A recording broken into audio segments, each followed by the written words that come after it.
their own clubland, and hearing stories about what was going on in other clubs was something that, like, we didn't seem to share things too much back at the time. So I got on this mission that I really wanted to learn as much as I could about innovative Rotary, about clubs that were doing things differently, about districts that were doing things differently, clubs interstate, overseas that were doing things differently, even other service clubs and organisations and the way they were holding meetings and assembling volunteers and doing things outside of the Rotary world. I was really keen to find out as much as I could, and I guess build a bit of a repository, a bit of a scrapbook of all these ideas. I remember I would cut stories out of Rotary Down Under magazine and find stories on the internet, share communication with people all around the world. Now, social media wasn't a huge thing back then. I certainly wasn't on Facebook myself, but not long after that came the social media frenzy, and all of a sudden I was absolutely on this journey and hearing great ideas, and I really wanted to share stuff. So a couple of years later, I scored my first really big district role as a assistant governor. And I was really keen to do this. And the clubs that were in my group, or I know some districts, they refer to them as clusters or something else, areas. Anyway, we call them groups in our district at the time. The clubs that were in my group as an assistant governor all had sort of membership challenges of one sort or another. And again, I saw this as a role of me to share my experiences, share best practice and stories that I'd heard from other clubs. And I mean, I had some stories of my own, but and some ideas of my own, but a lot of it was just great stories and examples of innovation that I'd heard from elsewhere. And I was really, really keen to share it. We had the president's meetings, of course. We had some combined meetings with the clubs in the group, and we had some membership nights. And I was really keen to do whatever I could to help these clubs from a membership perspective. And we had some great successes during that time. And it was towards the end of that journey, I was 3 years as an assistant governor, that a friend of mine who was an incoming district governor spotted that maybe I had what it took to be the district membership chair. So he asked me to do that. And then, of course, I started a 3-year journey as a district membership chair. And this had all come about from being just a rank and file Rotarian who had a few ideas and was inspired to then being assistant governor, then being a district membership chair. So this journey happened fairly quickly for me, but I soon found my place and realised that I definitely had a role to play in, again, I've said this many times, but sharing best practice and sharing ideas. And look, when I wrote my book, sure, there's a lot of my own ideas and inspiration and things I've come up with in my book, but a lot of it is just sharing inspiration and ideas and best practice that I've picked up on the journey. And, I've spoken a lot of membership seminars around Australia and New Zealand and webinars, that sort of thing. And often I'm not the only speaker, and I get to pick up some great intel from other speakers on membership and hearing what clubs are doing and what's working. So I keep building this sort of repository, this folder of information that I want to share with people. And that's what I've shared in a lot of my blogs and what I've shared in the book that I wrote. So anyway, I was really passionate about this, and I did something which I think is a bit rare. I spoke to 5 PETs. Let's take the acronyms out, President-elect training seminars, and I know some districts call them something a little bit different. I spoke to 5 PETs in 5 years in my district, and I think that's pretty rare. I think even as an incoming district governor, you'll probably speak at one and you'll direct the training and the content at one, but then the next year you're not in that role again. But I was speaking at PETs as a result of what the district governors-elect at the time had witnessed me doing as an assistant governor. And then, of course, as a district membership chair, I spoke at PETs each year. So 5 years in a row, I spoke about membership to PETs. And here's something that I noticed in that role that most people, as I mentioned before, who would speak at an event like this, maybe 1, maybe 2 years in a row, wouldn't notice. And here it is. So each year I was asked to give a bit of membership wisdom and share some innovation to the crop of incoming presidents. And each year I think I did a pretty good role at sharing some innovation and some ideas and firing them up. And every year I got this commitment from all these presidents-elect, I'm going to go back to my club and I'm going to change this and we're going to stop doing that and this is going to change and we want to do this. And they're all fired up. There's no doubt about it. But then I got to speak to the next crop of presidents-elect 12 months later. And what I found out was that despite the collective fire in the bellies of all those incoming presidents 12 months prior, nothing had changed. And the next crop of presidents-elect were talking about what they need to do. And I was, again, trying to share a bit of inspiration and ideas. And again, I'd fire up all these presidents-elect. Yes, we're going to do this. We're going to change that. This needs to change at our club. And I would have conversations, and I would talk to people throughout the year and other club and district leaders. And then 12 months later, again, I found the same story. Nothing had changed. And this happened 5 years in a row. I saw this successively happening. They would all get fired up, but when they got back to clubland and they stepped into the role of president, for whatever reason, there were barriers in place that stopped them implementing change. Really meaningful and important change. So it wasn't as if I wasn't able to convey a concept and to fire people up and get them inspired, but back at clubland, they were meeting these barriers. And I found that really, really frustrating, I've got to say. And look, I learned many, many years ago that district leadership is very much about leading horses to water. You're there to provide inspiration, a bit of leadership, but you can't make the horses drink. And sadly, I've seen plenty of water holes with dead horses within a few metres of them because they just wouldn't drink.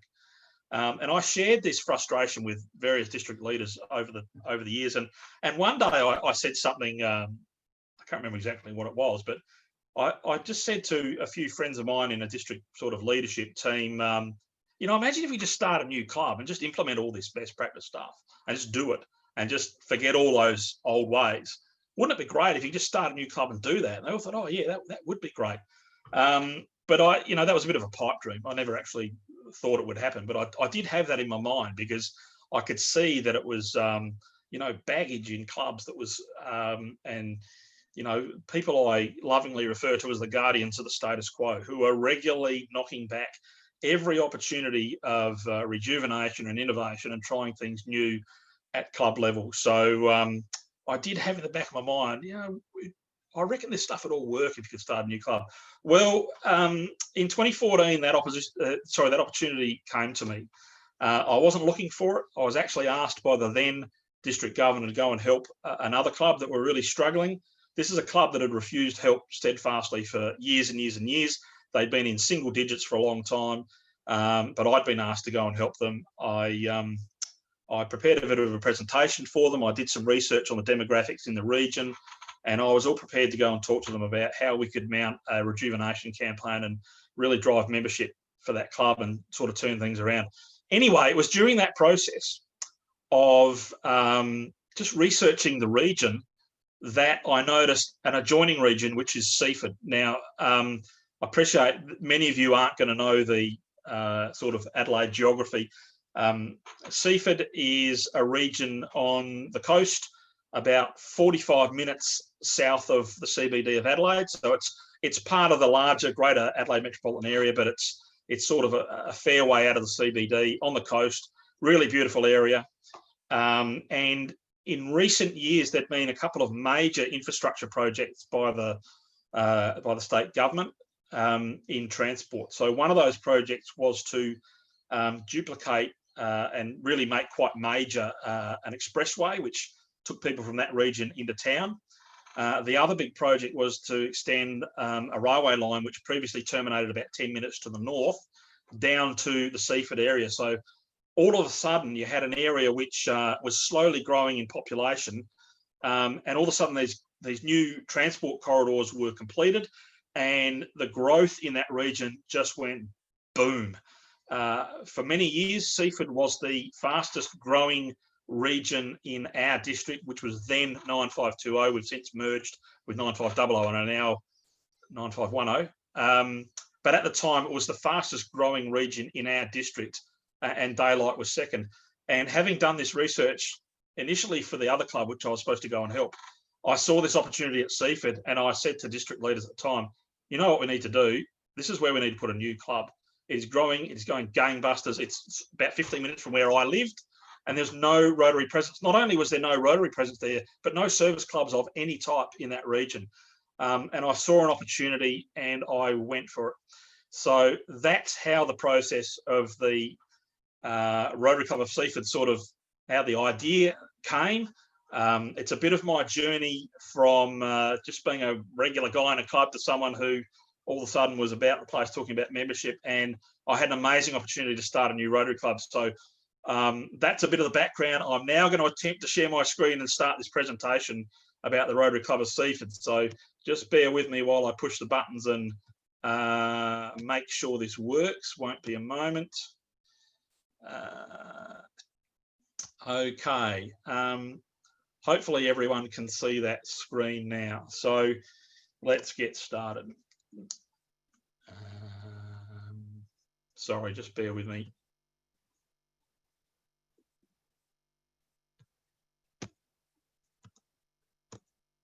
Okay. Just imagine your task was to build a new Rotary Club from scratch that had to attract 20 people. And here's the question I was asking at the time. When you have no one telling you you can't do this and you can't do that, we've always done it like this. What parts of traditional Rotary would stay and what would go? And I want you to all have a bit of a think about this, because I had that opportunity and I was able to lead a team that sort of asked these questions and decided what parts of traditional Rotary were worth keeping and what parts would need to go. So this was 2014. This lady you see there on the right, her name is Cecilia. She was, back in 2014, a Rotaractor with one of our local clubs. And I had met her a few times and crossed paths, and I was really impressed by her. She was a real go-getter, a great public speaker, an amazing leader, full of vibrancy, and she lived not far from me and not far from this Seaford region. So I had this idea. I would go and just ask her straight up. And look, this girl loved Rotary and everything it stood for. She was really impressed by Rotary. I went to her and said, I want to start a new Rotary Club and I want you to be the charter president. And that was over coffee. I invited her out for a coffee. She didn't really know what was coming, but that was the question I asked her. And to my surprise, she didn't say no. But one of the things she did raise was that she had recently got married. Her and her husband were thinking of starting a family soon. And the concern she raised with me was that, you know, while she loved Rotary, the versions of Rotary that she had seen, she didn't feel were particularly conducive to being a young mum and were particularly family friendly. So that immediately resulted in me sort of saying, well, look, you know, how about we decide to build this club as a really family friendly club that's very flexible and innovative and is welcoming of, you know, young mums, young families, babies coming to meetings, that sort of stuff. And that immediately got her over the line. She decided that was something that she wanted to be involved with. And the two of us were partners at the time in getting this club up and running. And we certainly had some great support from district leaders. And of course, I was the current district membership chair at the time, so I did have some good resources at my hand and great support. I'll just say it briefly here. I don't want to harp on this, and I have gone into a bit of detail in my book. Starting a new Rotary Club in the region certainly was not welcomed by everyone. There were a couple of clubs in the region that made it very clear that they didn't think this was the right thing to do. They felt they were being punished. They didn't know why the resources weren't going towards their club rather than starting a new club. Mind you, I'd made offers to help those clubs many times and they were all refused. But nevertheless, there was plenty of opposition, and to some people, my name was mud for daring to want to start a new Rotary Club, because of course we were going to take all their potential members. The potential members, of course, they hadn't managed to attract with the version of Rotary they had. Nevertheless, I had more support than I had opposition, but there definitely was opposition there. Now, look, before I go much further, I just want to clarify that I still believe very much that there is a place for traditional Rotary. Okay, I've come from a traditional Rotary background, and I think provided traditional Rotary clubs are still active and growing and strong and making an impact in the community, there is a place for them. So I don't want to diss or put down traditional Rotary, but I've got to say that one size does not fit all. We have to understand that there's a huge demographic of young volunteers that are not remotely interested in traditional Rotary, but if we're able to offer them a different version of Rotary, we can attract people along. I feel very much that the Rotary we have had on offer for many, many years is that Rotary in the top picture there, where if you're not a round peg, you just don't fit in the round hole. Whereas a Rotary we need is like that picture at the bottom, where we can be accepting of different types and different shapes and different styles of volunteer and meet them where they are. And so, just briefly, this video I'm just about to show you is our CEO, John Huco, speaking at the International Assembly, which is where all the incoming district governors are trained in 2018. So it's a couple of years old, but I just want to share this. It goes for a bit over a minute, and then I'll just say a few comments afterwards. So I'll just share this video. And so your challenge is to be bold and innovative, and to urge the clubs in your district to experiment with new club operating models. Because at the end of the day, we are offering a product to the marketplace, and that product is the club experience. The experience that a member gets in return for their time or money when they join a Rotary Club. In short, we need to unleash the creativity of our 35,000 clubs, because every club is a potential beta tester for different club models and models of service. Some will work and many will fail.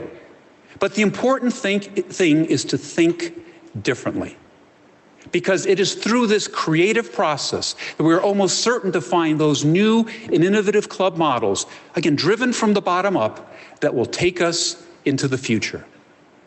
And to help in this process, every month, the Rotarian magazine will be highlighting a different Rotary Club that is reinventing itself through innovation.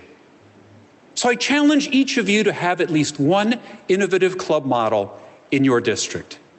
And who knows, it might even be chosen to be featured in the Rotarian magazine, inspiring thousands and thousands of your fellow Rotarians. So there it is. Look, I got pretty excited when I saw that presentation, because that page there from the Rotarian magazine, and I appreciate most Australians get Rotary Down Under, that page that is up on stage, spoken about by the CEO of RI at an International Assembly, features the Rotary Club of Seaford, the club I started almost 4 years ago.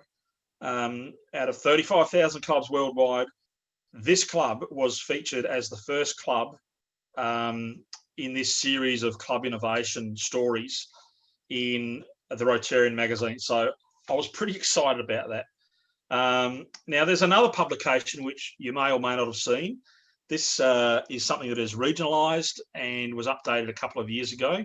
It's called Be a Vibrant Club. It's available in hard copy and a PDF, and it's often handed around at PETs and District Assembly, that sort of thing, training days. And it features a club in the region. And this copy, which was a few years old, again, features my club, the Rotary Club of Seaford. So the reason I wanted to share both of those stories was that it's not just to say, hey, look at me, I created this amazing Rotary Club. I want to share those stories because what I'm about to talk about really works, okay? The Rotary Club of Seaford has been recognised internationally as an example of innovation and vibrancy. And, I often get asked to go and talk about the Rotary Club of Seaford. But here's the response I often get.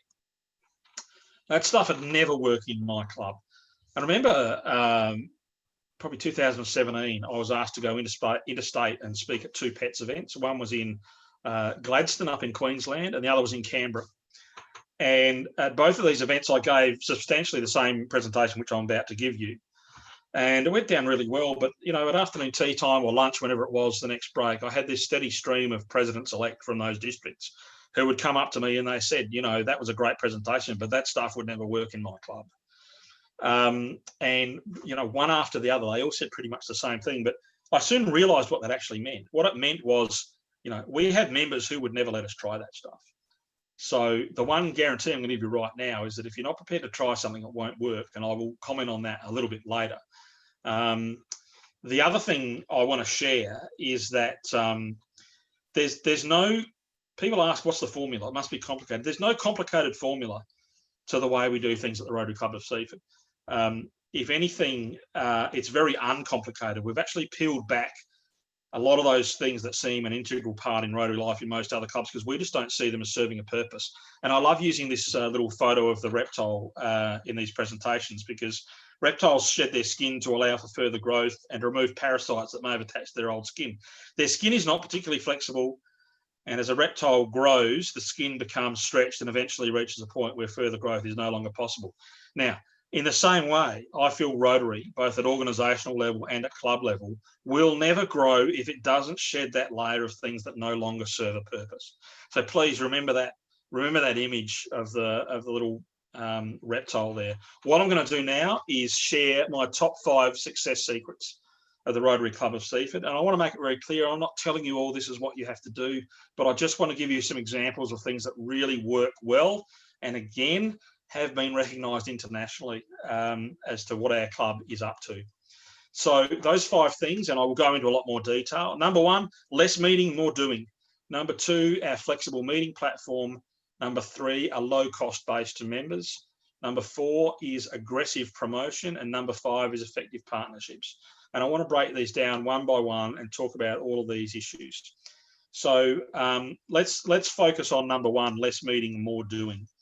At the Rotary Club of Seaford, we place an extremely high priority on hands-on volunteering opportunities, and we're constantly looking for ways to keep our members active and give our club a high level of community exposure. The secret to engaging our members in so many projects comes down to our flexible meeting program, which frees up more time for members to contribute in more meaningful ways. We only meet twice a month. Our first meeting is on the first Thursday night of the month, and our second meeting usually falls on the third Sunday afternoon of each month. But that Sunday meeting can be combined with or substituted for a service project. Okay, so we're very flexible about the way we have our meetings, and we can swap meetings around and change the way we do things without causing too much of a fuss, because we are not a meeting-centric club. We are a service-centric club. Now, I've stopped it on this image here because this is one of my favourite images of service in our club. This is a bat box project. So very quickly, I want to tell you about this. In South Australian winery regions, and Seaford is near a very prominent wine growing region in South Australia. Some very smart ecologists and vignerons have worked out that there's a native species of microbat. Now, if you don't know what a microbat is, it's like a little mouse with wings. They're tiny little bats. And these bats can eat 1,500 or more insects a night. And these are the insects that normally eat the grapevines. So they've realised if they can reintroduce and increase the population of these native microbats, they'll eat all the insects that attack the vines, and they don't need to spend as much on pesticides. It's a bit of a win-win-win. Number 1, the vignerons have to, they don't have to spend as much on pesticides. Number 2, they are producing a clean product that they can market, as being chemical free. Number 3, there's less chemicals going into the environment. So, and of course, we're increasing a native population of animals. So we make these roosting boxes which go up in trees and the bats nest in, and it helps increase the population. So we have these workshops where we make probably 80 of them at a time, and we get paid by local vignerons and government departments to make them. So it's a great project, and you might see a photo later, I'm not sure whether it's in this presentation, of all these boxes lined up with Rotary logos on them. They look fabulous. But what I love about this photo is one of our bat box working bees. You can see 3 generations working on one Rotary project in one photo. That is fabulous. How often can you say that happens at a Rotary project? I love, love, love that photo. Okay, here's another photo that's a real favourite of mine. We've done quite a lot of work to develop a community garden. And in this photo, I didn't sort of realise at the time I took it, it was just working at this working bee. The gentleman on the left at the time was the oldest member in the club. He was at the time, I think, 73, 74. The photo was a number of years old. And the lad on the right is my son, Aaron. He at the time was 13. So we had 2 volunteers working side by side on a Rotary project with 60 years between them. I love these photos of everyone getting involved. I want to share a few more stories about this community garden project because there's a great lesson to learn here. One of the aspects of the project, we decided to pave this path through the garden, and we sold those fundraising pavers. So, where businesses or individuals would pay, I don't know, 20 or 30 bucks for a paver to have their name on it or the business name, and that sponsored the whole job. So we raised enough money by doing that to cover everything that we did. Now, here's what I love about this photo. This gentleman here is the partner of a Rotarian. The young lady here is the daughter of a Rotarian, and it's a bit hard to see up the back on the cement mixer. The young lad there, he is the son of a Rotarian. Let's have another look at a photo here. This photo, more people happily working. This lady is the wife of a Rotarian, and this gentleman here is the neighbour of a Rotarian. So I mentioned before that my former club was of the opinion, as is a lot of Rotary, that the best way we're going to find new members is by inviting them to meetings. I completely oppose that point of view. I think there's a bit of a problem with this urgency to get people along to meetings and all of a sudden they're just going to fall in love with Rotary. I think you need to get people along to service projects, and we need to show them a different side of Rotary. And when you're having a lot of hands-on projects, you have many opportunities to bring non-Rotarians into the fold. And I want to share a story about this lady here. This lady's name is Sandra. She's the same age as me. We're good friends, and we went through Rotaract together many, many years ago. And at the end of my time in Rotaract, I joined Rotary, and Sandra did not. And for probably on and off 19 years at my former Rotary club, I tried to get Sandra to join Rotary. She appreciated and understood the Rotary sort of value proposition as a Rotaractor. Our former Rotaract club and Rotary club worked very well together. So, we as Rotaractors had a great impression of the Rotarians. We did a lot of joint projects and joint fundraisers. So she appreciated that value proposition. My former club even sponsored her daughter to go on National Youth Science Forum. So it wasn't as if she didn't sort of have something to be thankful for in Rotary or something to give back. But I was never able to get her to join Rotary in my former club. Quite simply, she's a busy career woman, and she just never had the time. And that's probably the number one reason people give us, the number one barrier to membership is, the whole I just don't have time thing. So the moment I told her that I am starting a new Rotary club, and it's not going to be about meetings, it's going to be about service and getting out in our community and making an impact in the community, we're probably only going to have 2 meetings a month, and they're going to be fairly informal. She said, where's the application form? I want to join up. So after 19 years of trying to get her to join my former Rotary club without success, as soon as I mentioned a different style of Rotary, she was up for it. So the example, the lesson from that I want you guys to learn is that in your communities, there are hundreds, potentially thousands of great potential Rotarians, but you've got to be able to offer the right version of Rotary to attract them. And that's a really important lesson to learn, because that's what we've learned at the Rotary Club of Seaford. So I often go around and tell those stories to clubs about how you need to be doing lots of hands-on projects. And this is what I hear.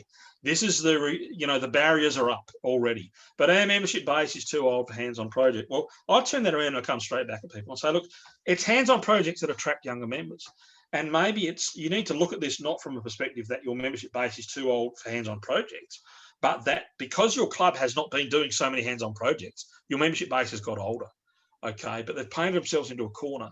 So we really need to understand that the secret, I think, to attracting a younger and more varied demographic into Rotary is losing our obsession with meetings and getting back into the community and being active, and that's where we'll draw people in. Okay, number 2, our flexible meeting platform. I want to talk about how this works and what we do and what we don't do.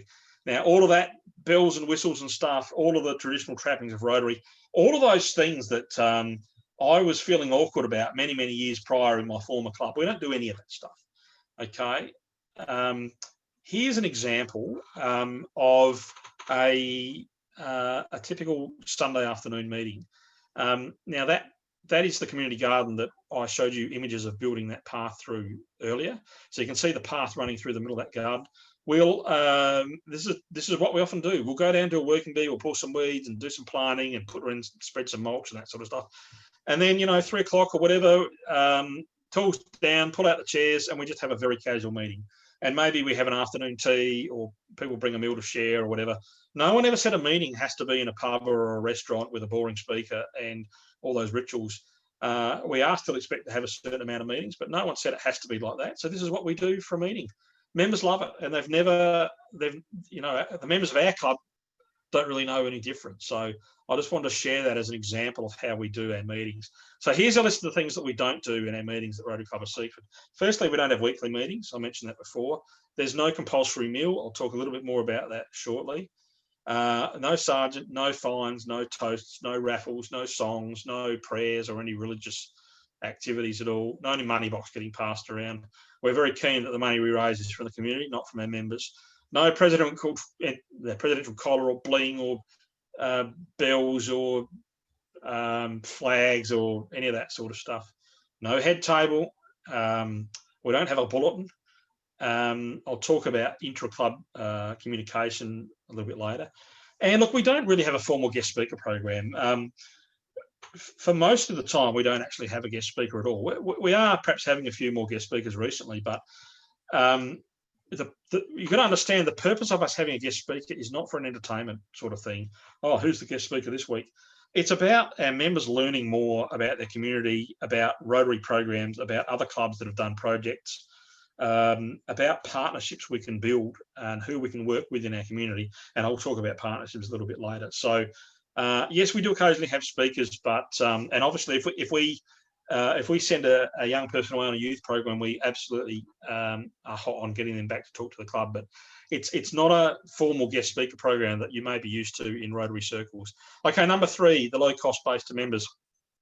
So most club meeting venues, of course, have unavoidable meeting costs, and when you add that all up, that can easily be over $30 a week, and $1,500 a year. Because I recently did this presentation in the UK, so that's why I put the conversion in there. Now, it's interesting, when I was a district membership chair, I remember a lot of people would come up to me and say, Mark, we've got to do something about our subs. They're a real barrier to membership. People can't afford it. And I would say to them, you know what you got to do? You got to look at that $1,500 a year, your meal and meeting cost. That's what's driving people away. That is by far the biggest cost of being a Rotarian, not your subs. So I really want to encourage people to look at their meeting costs. Again, we're a very meeting-centric organisation, and a lot of the barriers to membership are surrounding meetings and the way we do things. Just an example of what we do at Seaford. Firstly, we're only meeting twice a month, so even if we were meeting with a formal meal, well, that's already half the price of what most people are paying. Now, our venues rotate. We don't always meet in the same place. We often move around. It's rare that we will have 2 meetings in a row in the same venue. And if you're prepared to look, you can find venues where you don't have to have a meal, or a meal is optional. And meals are either optional or inexpensive. Oh, it's just a coffee shop or something. Or we do a sort of bring a plate to share thing. Now, that third option used to be very popular with us. Since COVID times, and we're not supposed to be sharing food, that one's a little bit harder. But people can still bring their own sort of takeaway or something, and just find an inexpensive and easy way of doing it, rather than a formal meal at a hotel.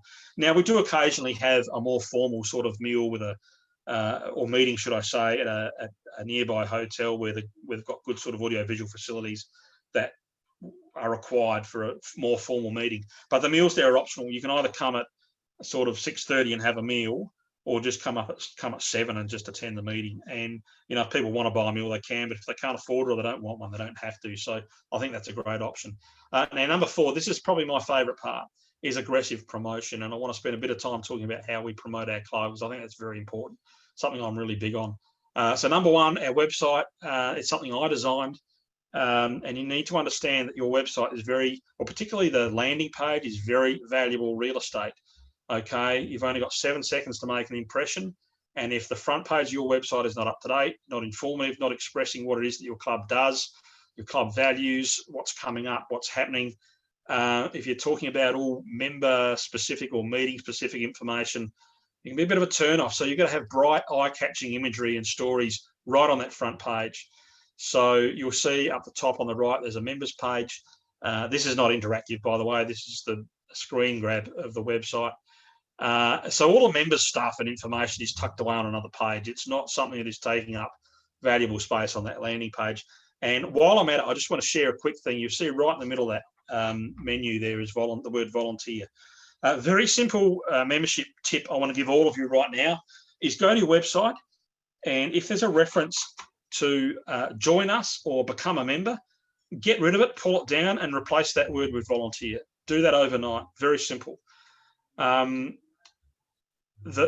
page that directs visitors to can still be the same, but I would suggest to you that simple move of replacing the word join us or become a member with volunteer will get a lot more people to click on it, because it's not as sort of confronting, you know, I'd like to maybe help out this club, but I don't really want to be a member. That's a very simple thing you can all do just with, you know, very easily and at low cost. And just notice that sort of wave pattern across the top of the website. You're going to see a bit more of that shortly. So that's our website. It's very much focused on people who are inquiring, not Rotarians, okay? We've got a very active Facebook presence. We update that. We post probably 4 or 5 times a week. I think our membership, our likes are probably about 1,200 or so at the moment. Lots of bright stories. And we also share other stories from the Rotary world, like, you know, polio and Rorke's and other great things, you know, shelter box, great things that are happening. So people don't just see what our own club is doing, but what the wider Rotary community is doing.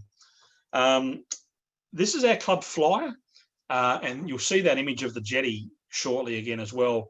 I see a lot of Rotary Club flyers, and many of them are very quick to sort of point out what's important for the club and what the projects are. But the one thing they leave out is a really important conversation, and that is what's in it for me. So I think it's really important to see the image of the girl on the right, the red T-shirt. You know, this is what you get out of being a Rotarian. It's very important to convey that. Now, that image of the jetty is quite a famous landmark near our club, and a professional photographer took that photo, who's a friend of one of our past presidents, and we use that imagery a bit. We have our permission to do so. I'll show you some more examples of that. Our district, I'm not sure if your district does this, but our district has a repository of Rotary flags and banners and promotional material. So whenever we're having a big event, we go and borrow all these flags. This happens to be a big fundraiser for Australian Rotary Health, a big event that we run in partnership with another organisation. This is the Onkaparinga Seaside Walk for Suicide Prevention. It's a big event that we hold on Suicide Prevention Day with another group called Let's Talk Onkaparinga, who are a group that sort of talks about suicide prevention, and they're advocates for suicide prevention initiatives and support. Excuse me. Sorry, frog in the throat.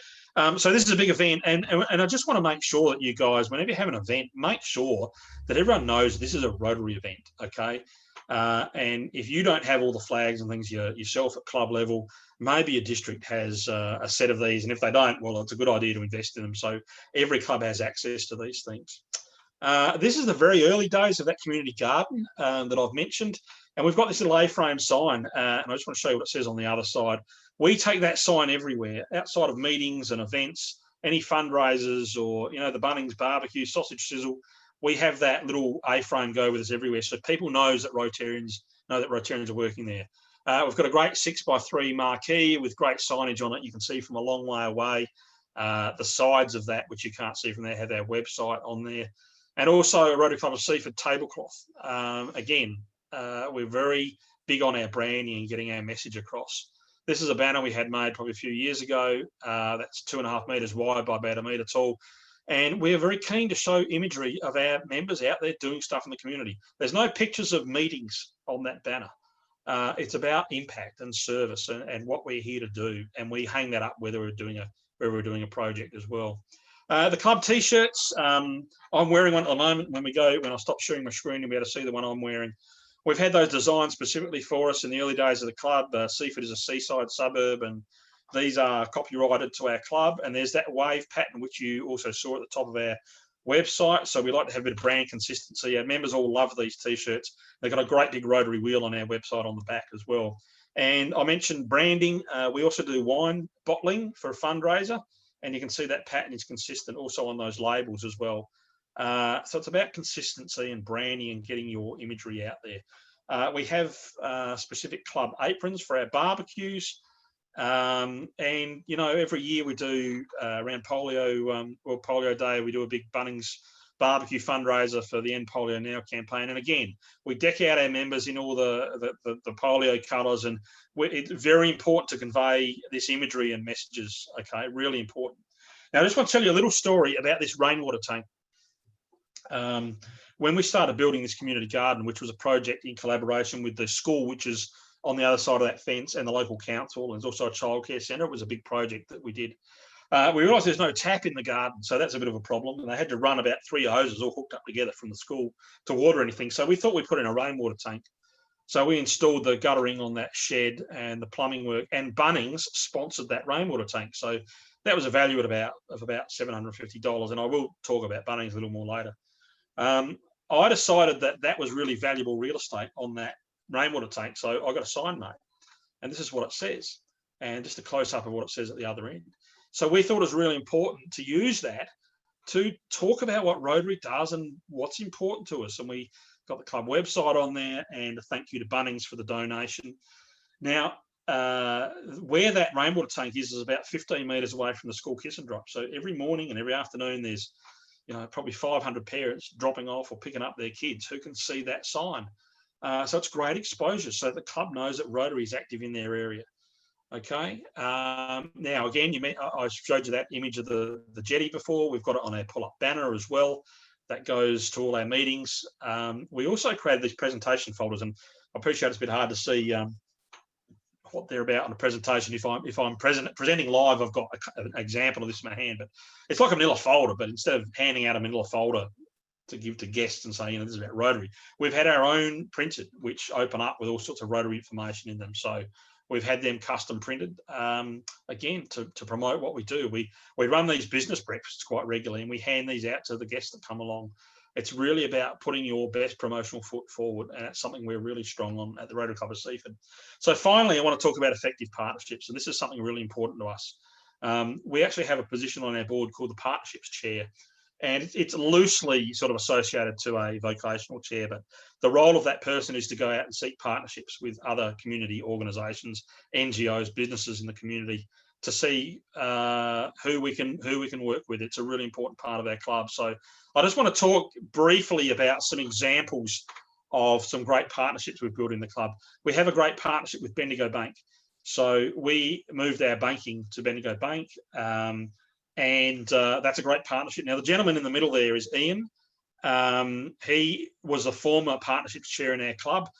He's recently stepped off the board, and someone else has taken over that role. But he's got a marketing background, and this guy can talk the paint off a wall. He's just an amazing person who can go and talk to people about Rotary and get them involved. And he's just amazing at that role about stirring up partnerships. Not long after we started this partnership with Bendigo Bank, and I think I've got an image of it a little bit later, they presented us with a brand new cage trailer, which is worth $3,500. And we just had to put signage on there with Bendigo Bank on there. So I'm not sure if there's an image of that in this presentation. But anyway, we had a partnership with a local netball club. So the lady on the right was the coaching director of that club and a former president of our club. And we just introduced these awards. Ian, who was our partnerships chair, went to a local sporting goods retailer, and he managed to get some vouchers that we gave away to these girls, just as recognising their efforts in the club. The lady on the left at the time was the club New Generations chair, and she got to attend their presentation night with 400 girls and siblings and parents and coaching and staff and supporters, and talk about Rotary programs and hand out these awards. As a result, the girl on the left was our first attendee at Ripen. So amazing partnership, really, really easy. Cost us nothing, basically, a couple of certificates. We have a partnership with a local charity called Breakfast Bellies, who are in the food security sector, and they provide a lot of food for school breakfast programs. We do an Easter egg run for them each year, so that we can collect Easter eggs and they can hand them out to less fortunate families. At our charter night, we handed over some Rotary Foundation puddings, which they gave out in Christmas hampers. And we occasionally take them shopping and spend probably $500 in groceries to help them get that out to needy families. So it's a great partnership we have with them. If we do a sausage sizzle and we've got a heap of bread left over or whatever, we donate to them and they find someone who can use it. Great partnership. I mentioned before business breakfasts. Again, you see Ian on the right standing up, having a chat to one of our past district governors who attended that one. We, prior to COVID, we were holding these quarterly, and we got about 75 people at each event. We had to give that a break over the sort of COVID times, but we've just had our last one a few weeks ago, probably with 70 odd people there. And it's not all Rotarians. It's probably, I don't know, 70%, 80% business community that come along to these things. And we have speakers on various business aspects, and we have someone who speaks about, something we're doing in Rotary. This all started with a partnership with the Seaford and Moana Business and Tourism Association, who wanted to do some networking. Ironically, not long after this partnership started, that organisation folded, but we were able to get their mailing list. And we kept these business breakfasts going, and we've just got an amazing mailing list of local community people who come along to these things. Really, really successful events, and just an amazing buzz in the room. So we're providing networking opportunities for our members as well. Now, this photo isn't amazing, I'm sorry, but here's something else that we do. If we have people ever ask us, we're looking for a donation, we never just write them a check. We don't believe in that. What we often do is we say, the next Bunnings barbecue, how about you send a few volunteers along to help us, and we'll give you some of the proceeds. So as a result, we get some volunteers that come and help at our sausage sizzles. So one organisation was Baptist Care, and they have a program that helps out people with perhaps some intellectual skill shortages and people who need to get some more exposure in front of the public, and it helps them with their personal development. So they have a carer and someone coming along to help on the barbecue. So it's not only we're helping to raise a bit of money, but we're helping build some self-esteem and personal skills for some young people in our community by involving them as well. Here's another example. There's a local organisation, charity in Adelaide called the Cora Barclay Foundation, and they help with child deafness. And again, we got them to come along, and we wore some of their T-shirts, and they sent some volunteers to help at one of our barbecues. So we gave them some of the funds. Salvation Army approached us for a donation, and we said, well, here's the deal. If you want to send some volunteers along to a Rotary barbecue, we'll help you with some of the funds. So they were happy to do that. As a result, the guy on the right, who was the local captain or major or whatever the term is of the local salvos, he ended up joining the club. So the guy on the right, Rob, is a Rotarian now. So all the time, you're building these partnerships, you're building relationships, and you're sharing what Rotary is all about with the larger community. We've got a great partnership with the City of Onkaparinga, who is our local council. And again, we haven't done a lot of this in COVID times, but prior to that, we're doing a lot of fundraising events where we're doing catering at youth events. And as you can see, we're not just selling sausages at that event. We've got all this Rotary information that we're sharing and a lot of family activities. And the City of Onkaparinga have given us a lot of opportunities to get out in front of these big events and raise funds, often as the only sort of caterer on the day. So great opportunity for us to work with the City of Onkaparinga. I mentioned Bunnings before. Bunnings to us are about so much more than sausage sizzles. They have sponsored many things for our club. They paid for some pavers in that path. You can see on the bottom left there. They sponsored the costs of the products for us to build a mini library, which went into our community garden, where little kids can just come along and grab books and share. So obviously we put a sign on there to say thank you. And I mentioned before they sponsored that rainwater tank. We have had meetings inside Bunnings. Okay, so on a Thursday night, we've got a group of Rotarians sitting there just having a casual meeting. People are walking past buying their nuts and bolts. Oh, what's going on here? And we're talking to the public about Rotary. So this is what you can do when you're not meeting obsessed. You can do things different with meetings and get out there and be visible and engage people in the community with Rotary and what you're doing.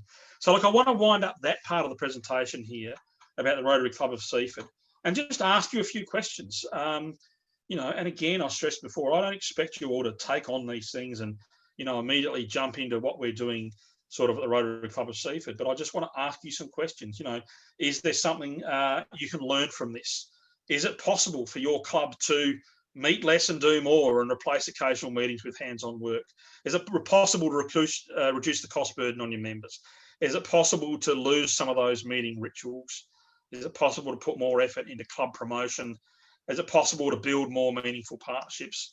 Or is it all too hard? Okay, I think there should be something there that all of you can sort of take away from this presentation.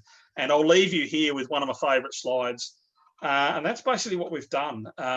We've previously had a Rotary system that has told people they're going to have to change to fit our system. Well, what we've done at the Rotary Club of Seaford is simply created a system so that more people can fit.